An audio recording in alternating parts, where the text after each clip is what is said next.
people to follow?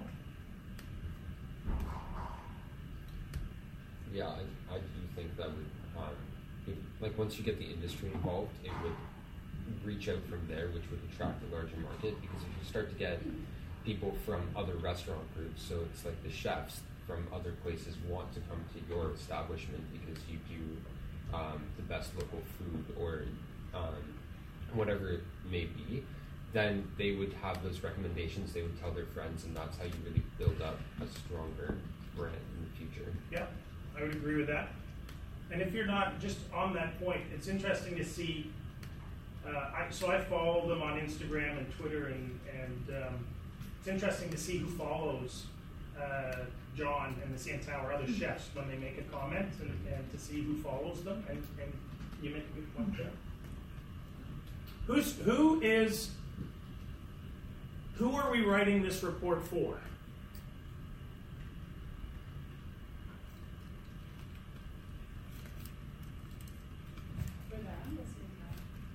Okay, for Cameron and John? Yeah, as an idea to help them express things on how Okay. they like our ideas. Correct. We are writing this report for the two of them. What are they going to do then with that report?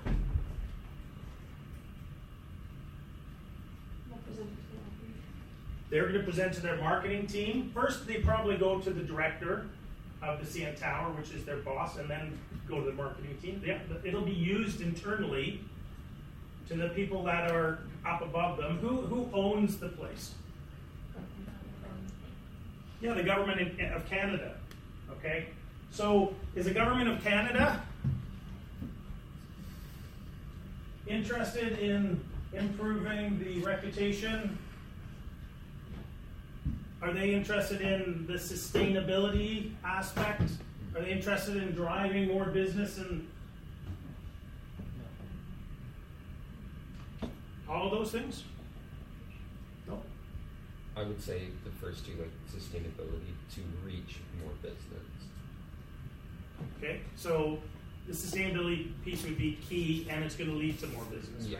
right? Why would the government in Canada be interested in focusing on showcasing this sustainability? Max? Oh, sorry, I thought you had your hand up. No. I think first of all, people need to know, like, I didn't know beforehand that, like, the government owned, I guess, the restaurant, right? They own the whole tower, The and whole tower, the but, like, land that it's on. And I think more people need to know that, you know, they are the owners of that if they're gonna, like, kind of communicate that they want to be, I guess, more sustainable, you know, more sustainable, and then, like, the government will get, like, kind of a, I don't know, word it. What's the word? Someone help them out. I know what he means. Is the government going to look good? Are they going to get some, you know, good publicity if their property is very sustainable?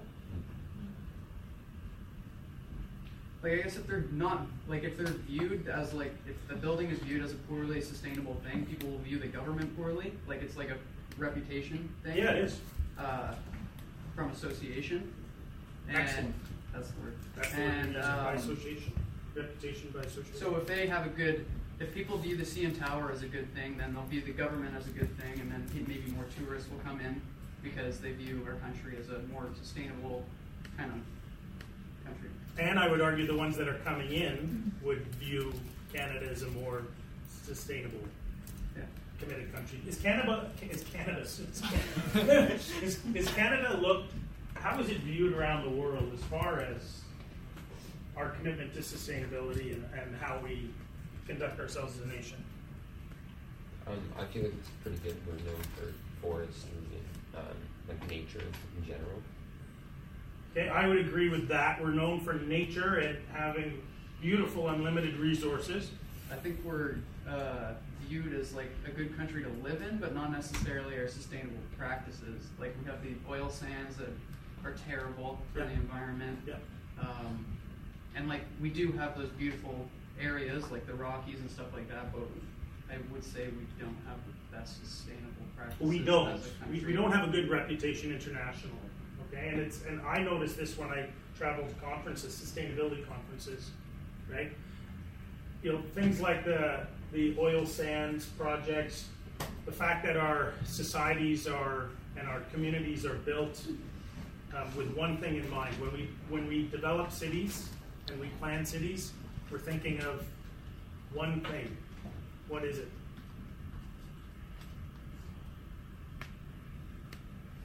The automobile. Right? Do we have a lot of public transit in Canada and good public transit systems? No. Anyone from anywhere else that has really good transit systems? China. Yeah. Okay. And pretty much everywhere else in the world. Right? Our food, the food we eat is shit. Right? We're horrible with the amount of greenhouse gases we contribute to the environment per person. And as far as a developed country, we're one of the 2 or 3 worst countries as far as what we do to our environment, according to the experts. Now, we have all these beautiful places, and I think maybe that lulls us into this feeling that, Lake Louise is beautiful, or my cottage up in Tobermory is beautiful, but I have to drive to get up there. And I always have this hypocrisy when I'm driving up, getting to my beautiful piece of lake that's pristine. Anyways, so getting back to the question, it's important to know who we're writing this for. So we are writing this for Cameron and John, and they're going to use this report to try to justify their ideas and their tackling issues. I think these are some of the key points. But know that, and when you're really a consultant here, or I think when we had met the second time, I said, I'm going to tell the students that you're a co-op student. Who was in co-op here? And you have to do a last project for your co-op placement, and you still have to do that? Yeah. And it usually has to be something to contribute to the benefit of the company. It's like, this would be like the co-op project. Or an intern, they'd hire a student intern, right, to do a project to speak about how they're going to be able to do this. So you're taking a role of a consultant, almost an advisor, and giving them a report to help them move their ideas and sell their ideas, okay, to their higher-ups. And be conscious of the fact that their higher-ups, including the ownership by the Canadian government. What else are they doing? What else is the question here? And what else? Is there anything else? Clear as mud? Is it?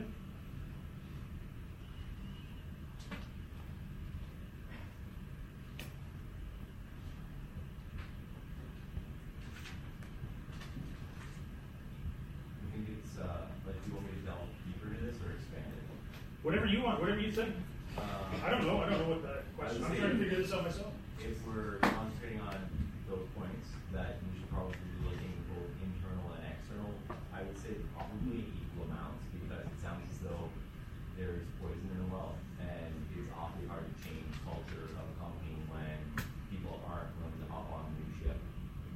Okay, so when you mean internally and externally, expand on that for us. So internally meaning, first and foremost, make sure that your employees and people that are part of the company are embracing whatever is going to be put forward. So maybe making sure that we're doing research and figuring out ways that change can be communicated properly into a company, so that the change can happen more rapidly and in kind of a streamlined fashion. And then externally, looking at not only who you're targeting, but who are major influencers. Because if we create a new market and we target that new market, making sure that we're factoring in as much of the external existing clientele and embracing the new, and then looking at secondary shareholders or stakeholders. Okay, so there is a whole discipline of management studies called change management. Okay? And I used to teach a change management course in the MAB program.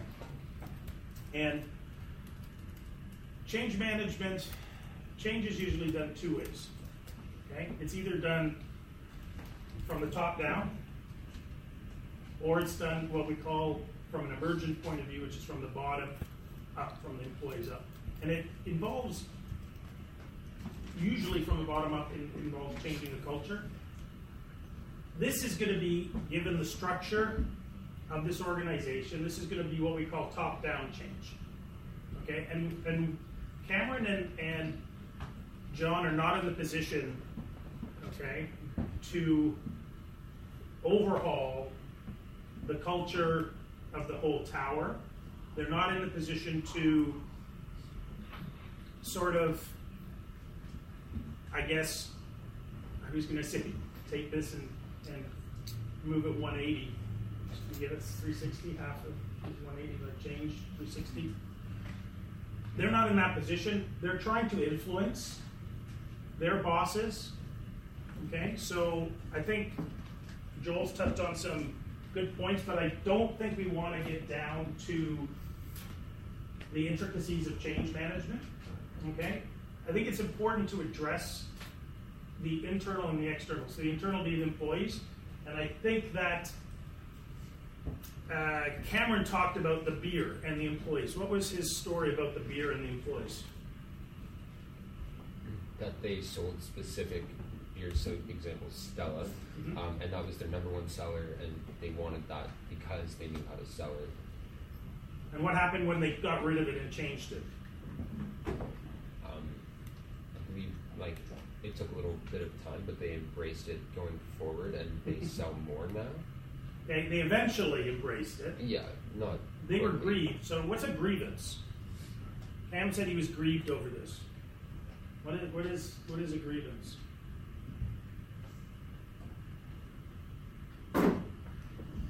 What is a grievance? Andy, do you know? Maybe not the exact definition, but something that is not going exactly. Yeah, okay. So, you're on the right track. It's when an employee, a unionized employee, okay, makes a statement of claim against their employer. So a waiter did this to Cam, and the thing was, they changed the beer on me, and now I'm complaining. It's a formal complaint, and saying, I want the old beer back. And then the union goes to management and says, my waiter is upset, or maybe 10 waiters, or 20 signed a sheet, said they're upset because you got Stella, you took Stella off, that's our best seller, and it's affecting their income now, because they're not selling as much beer. And then management would say, well, we're trying to do this to sell more local beer, which we actually charge more for, so we should make more, and they would either side with the employee and go back, or they would just continue. Okay? If a grievance escalates, it can escalate into things like work stoppages, or work to rule is usually the first thing. So, any of you in school, did they have work to rule? Any of the students where they didn't do any outside activities or things like that? That is a place that unions often go before a strike, okay, to try to influence a decision or something. So it's a unionized environment. They changed they got rid of Stella, they got rid of all their beer. The old stodgy waiters that Joel told us about complained, but they stuck to their guns, and now the employees are embracing it. What was a way that they spoke about to help win over the employees, the internal employees? They talked about they have a room that things. Krista. So how they got the waiters on board? Yeah. You remember? I don't. Okay. I don't see your name because I don't see your card. You help. I lost it. Okay, so yeah. How did they get the waiters on board? They had that theater. Yeah, the theater. Yeah, so they basically made the presentations to inform all their staff, and then they also kind of gave them an idea that this helps our economy, this helps Canadians, Mhm. and then once they kind of bring that information to the guests, Excellent. And what is your name? Alex. Alex? Thank you, Alex. So Alex has nailed it, okay? And we have to remember, as Joel brought up, we have internal people we have to sell this to, so our employees, and we have the external, okay, we have to sell this to, okay, our message, which is our customers, and we also have internally the people that work above Cameron, and the people, the director and their boss, et cetera, et cetera. Okay, so there's lots of different sort of stakeholders here. What is this strategy going to look like? Or this report, what's it going to be? We're talking about changing and repositioning and creating new markets and growing our business and improving our reputation but how are we going to do this? What is the vehicle for doing this?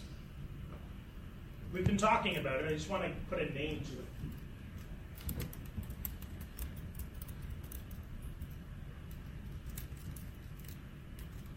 Think of Joan's class. What did Joan teach you guys?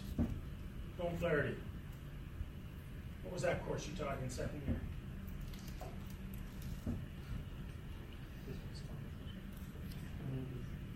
Communications, right? So are we trying to communicate here?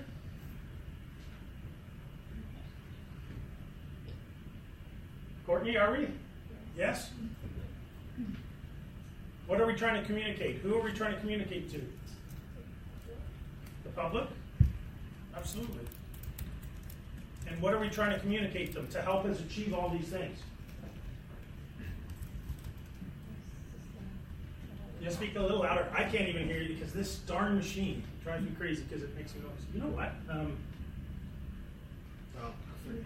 Say it louder. Like they try to communicate their sustainability practices to the public, showing the public like what the good things they're doing, so the customer should buy their practices. Good. So that we refer to as messaging. When you have a brand, you're messaging, you're communicating. Right? Is that what you refer to? You guys think marketing? I don't know. Does that sound right? So we're trying to achieve these things, and we're trying to, they want us, okay, to help them message better, all these things. And they think that will lead to helping their reputation, repositioning them, increasing their business, creating new markets, and then they can change, and then Cameron here sees it as a way to make more money, and John here sees it as a way to help the industry and save the planet. Yes? No? Joel, what do you think? What do I think? I need a minute. Okay. When you make yours, no, now what about you? When you make your prudence, I can barely read that. You see, you have to make your printing bigger. So, is that what we're trying to do? I think John is care about the food. He does. Yeah. Okay. And he said the cheap food is an illusion. He said the what, sir? Cheap food is an illusion. Cheap food is an illusion. He did say that. So what does he mean by that? Means there's no such thing as cheap food, and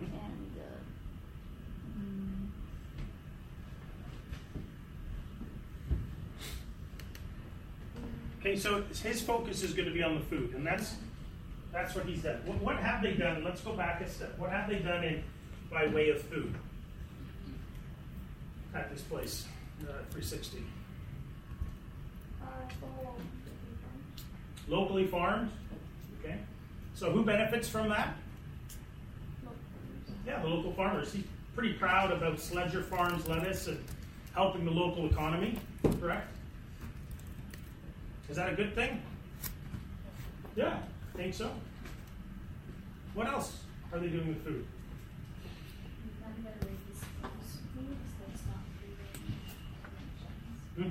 Okay, so they're being conscious of what they're doing with their waste.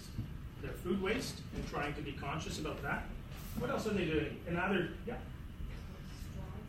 Yeah, so that's plastic. They're trying to eliminate their one-use items. What else are they doing? They change menu twice a year. They're very creative about their dishes, and they're bringing more to the public. Okay, so they change the menu twice a year, and which I think is probably twice more than they used to. Yeah. There are lots of places that, and smaller places that will change more frequently, but for a large place like this, I think that's pretty progressive, changing twice a year. What else are they doing? They're putting Ontario wines or Canadian wines on the map where tourists who don't really have access to that in their I was not really aware of the actual impact that they had with wine in Ontario. The beer program we'd spoken about in the summer, and when you go up in the front of the restaurant, they had a local beer display when I was there. Again, trying to message and promote what they're doing. But I was really impressed with the wine and the impact it was having on, like for the Ontario wine industry, really putting them on the map, right? So do you think the Ontario wine industry is happy about what's happening at the 360? For sure. Because those tourists that are going up to 360 and being introduced to Ontario wine now, which didn't happen before, where are they maybe likely to go the next day? Yeah, Niagara, right? To further touch on that, it's interesting because they're championing the fact that they're selling more Canadian wines, but they don't have their wine list available online. To speak on when you asked me before, like I've done a quick analysis so far, or started to, and it seems as though the CN Tower struggles from something that I'm not 100% sure of yet, but it seems as though every single thing that they have done over the last 15 years have been short-term driven, always encompassing tourism. It's almost like the Minister of Tourism is in control of it, and they're now asking us to formulate a new reputation, reposition by targeting off-season, which are all locals, and that is a very interesting question because it looks to me like they've never ever in the history of the CN Tower tried to target locals. And I would probably agree. I would agree with that without maybe having done the legwork that you've done, but in just anecdotally speaking to them in my experience. And so this is new. This is something that they're trying to. For 45 years, they've thought of it as a tourist destination that has a restaurant, right? And they need a restaurant, and now they have a couple of new, enthusiastic managers leading the restaurant that want to change it, and they seem to have an audience from people above, and I would think it seems to benefit the image, reputation of the entire property, okay, as a tourism destination in what they're doing. So I think that it'll be received well by their bosses. Because the local aspect not only appeals to the locals, but it appeals to the tourists as well. So you're shining up the tourism ball, but you're also trying to create a new market, right? So it's a little bit more layered than it first appears, but it's still, I think, the same thing that we thought it was, okay, going in. So who right now is totally confused and wondering what the hell is going on?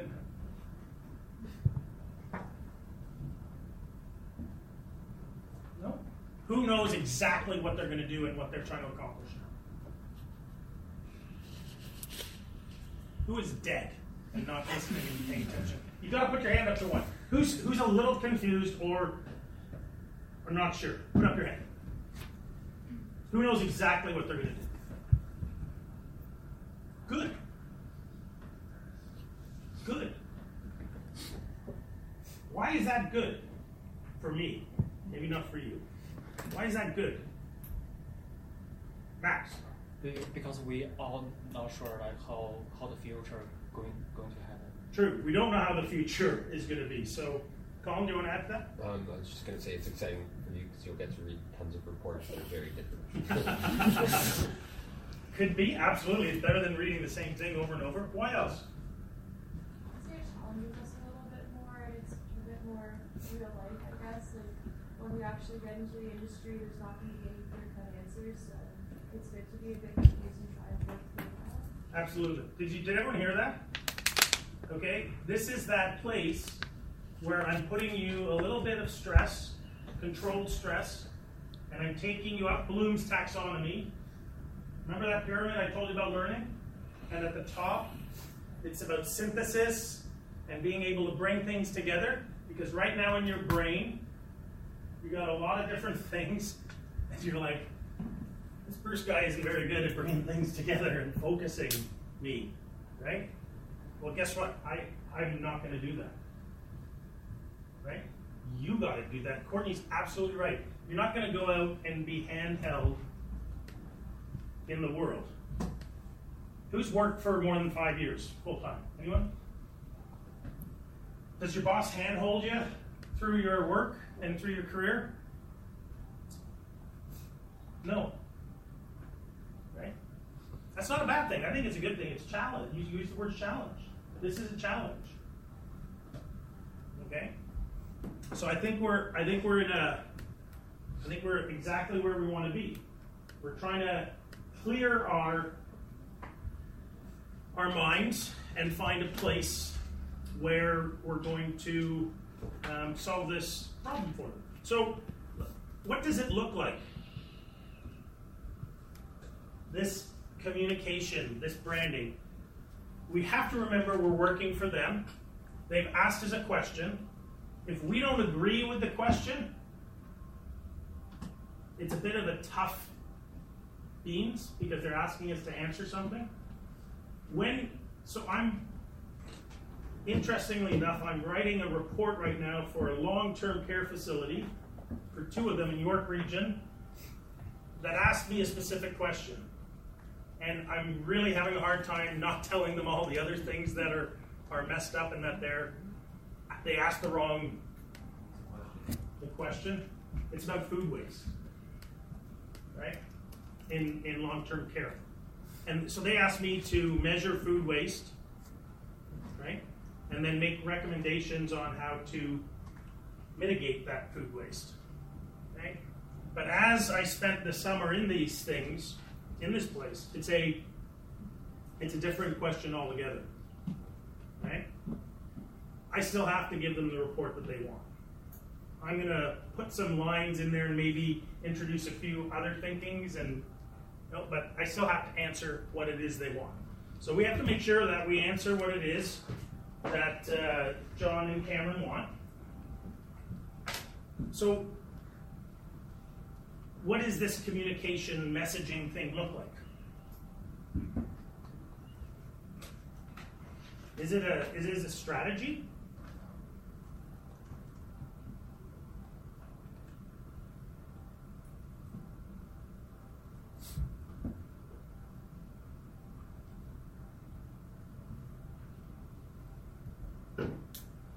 What did Nike just do with Serena and Colin Kaepernick? Yeah. They went, I want to say, kind of the opposite way of what football fans want to see. It was against, I don't want to say against because I'm a Colin Kaepernick fan, so they just, I don't know, went against the norm maybe. So what did they do? Tell us what it was, because you're right. So Colin Kaepernick protests in the NFL, or he used to protest in the NFL for different reasons by not standing during the national anthem, and tons of people were against this, including Trump, and then they put this huge campaign out with them, and apparently their sales are doing really well. Who has seen the ad? Who paid attention and watched that? There's another athlete. Who's the other athlete? Sorry? I think you already said her. Yeah. Who is it though?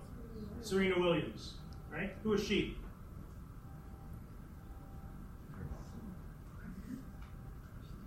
Female tennis player. Yeah. Arguably the greatest athlete in the world.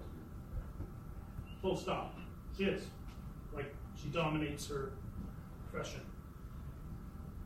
So what is Nike trying? They sell tennis shoes. So what the hell does Colin Kaepernick and his philosophy and his thinking of the national anthem and his thinking is, he brought this as a concern about African Americans and how they were treated by police originally.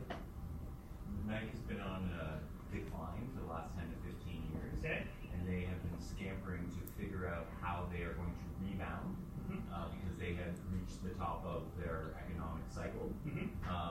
So they created kind of, they used what now is called, I guess, a negative marketing tactic where companies exist that specialize in negative marketing tactics, and you can reach out to them and either go head on against a competitor or talk about something or bring something up that has a pretty strong pushback. So they utilized and did this in a pretty awesome way. Okay.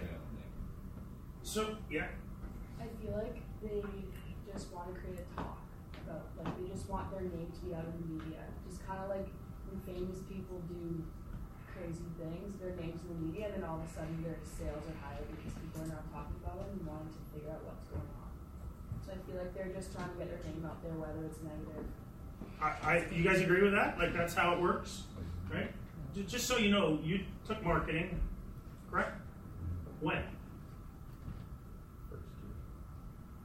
When did you take marketing? In the past. It's not a hard question. First year? Last year you took 2 marketing courses, correct? Oh yeah. Okay. I've taken 1 marketing course. I took it in 1985. So I don't know anything about marketing. So you gotta carry the ball here.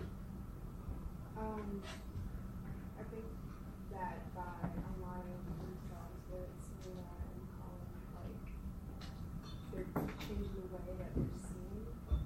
And they've gotten a lot of backlash, but I don't really think, I mean, all publicity is good publicity. Well, their sales are going up, right? But there are people that are boycotting them or not personally boycotting them, and but there's tons of people that are stars and that are taking pictures of themselves in their Nikes and stuff. So it's done all that, and is that messaging what they're doing and communicating what their brand's about? Are they trying to say what their brand is about as well? Yeah, I think that politics in North America and also just the world in recent years has been one of the biggest topics of discussion. I mean, not even just for Americans, but for everyone. So I feel like by doing this, they're making themselves a part of the conversation. Like, normally you wouldn't really associate politics with shoes, but now you do when they're making a statement. Absolutely. They've jumped on the most relevant global phenomenon now, which is our global politics. If you're not paying attention, and not everyone does, it's a shit show out there of different things that are happening in all around the world, right? All sorts of tensions and polarization and things, and they put themselves right in the middle, and they sell shoes, right?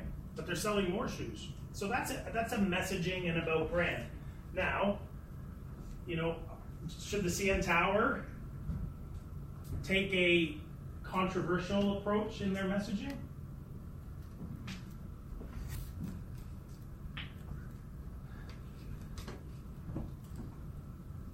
Who's the only? I think probably not, because they're owned by the government. Yeah, probably not. Good idea. Yeah. So contextually, again, when we're thinking about this, we're thinking about Nike, and we're thinking about, you know, the world, and as Courtney said, the relevance of global politics and that, and it works for them. But for a government-owned property, it would probably not be the way to go. what, they could pay $10,000 to get an article published with the title, "Did you know this Indian Powerade they cook in the basement?" And then the first line saying, "Just kidding, now that I've got your attention, the word on the street is historically blah, blah, blah, blah, blah, but this is actually what's going on." So I mean, using it, pushing a little, For sure. probably fine, but Yeah. signing Kaepernick, the seems our endorsement, or someone that is that risky, probably not good. Yeah. But again, taking a little bit of that edge and playing off of the poor reputation in the past and having fun with it, I think that's not controversial, but it is attention grabbing, right? So getting back to this idea of what this physically looks like, they want a plan, right? And I would say that we sort of have the idea of why they want to do this. We have to take into consideration who they're doing it for. Again, really important. Remember, you're writing the report for the two guys that were standing here, so they can go. They are literally, no word of a lie. They're going to take the best one. They are, and they're going to go to their boss. I'm going to give them 10 or 15, and they're going to, maybe they'll take 2 or 3 and say, read these to their director, and we want this to happen, right? And they want to improve their messaging to achieve their goals. Okay. So let us now talk about the next class, because we've nailed this. We've got it figured out, right? We know what we're doing, where we're going. This is the next class.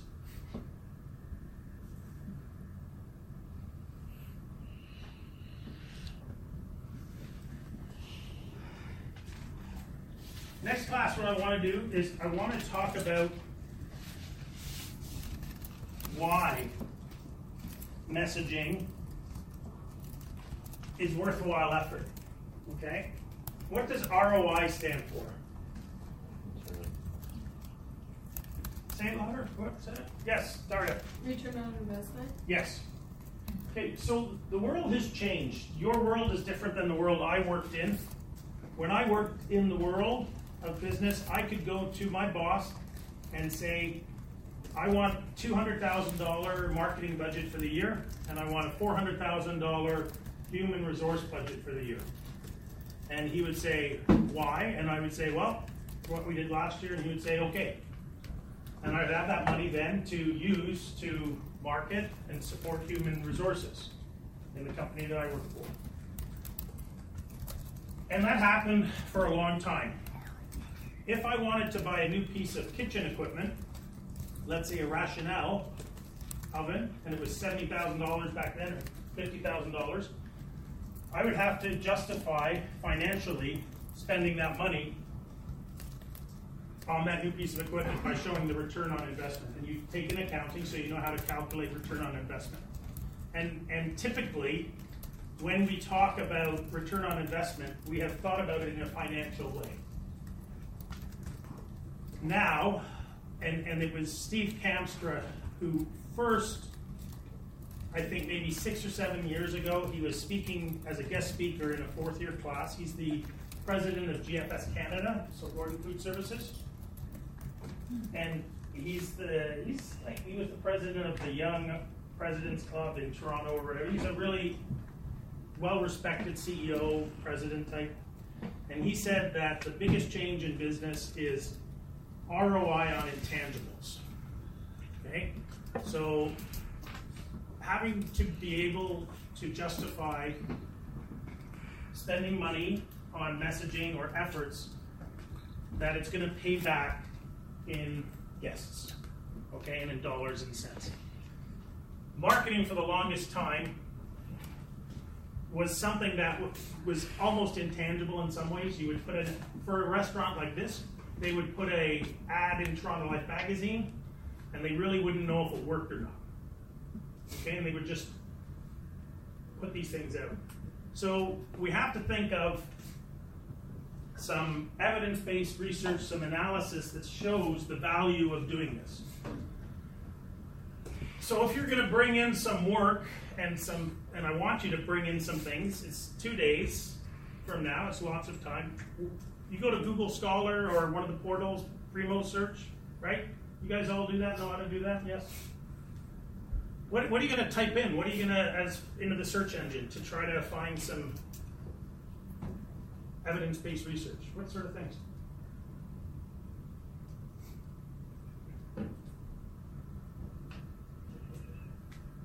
Where are you going to look for support?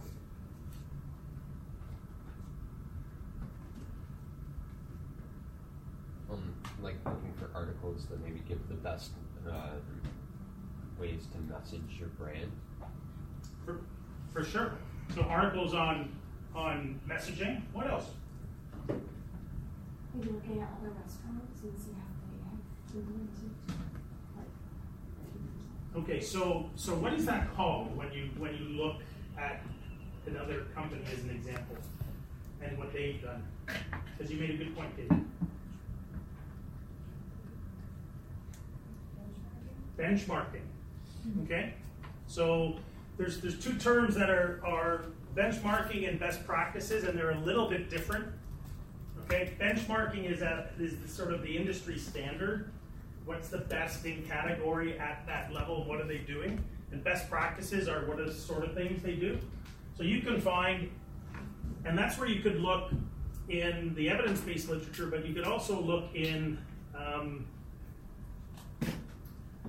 industry magazines for best practices or benchmarking. What else? Do you think there's an article out there that some person has done that says restaurant customers will spend more money or will come more often if your restaurant is sustainable?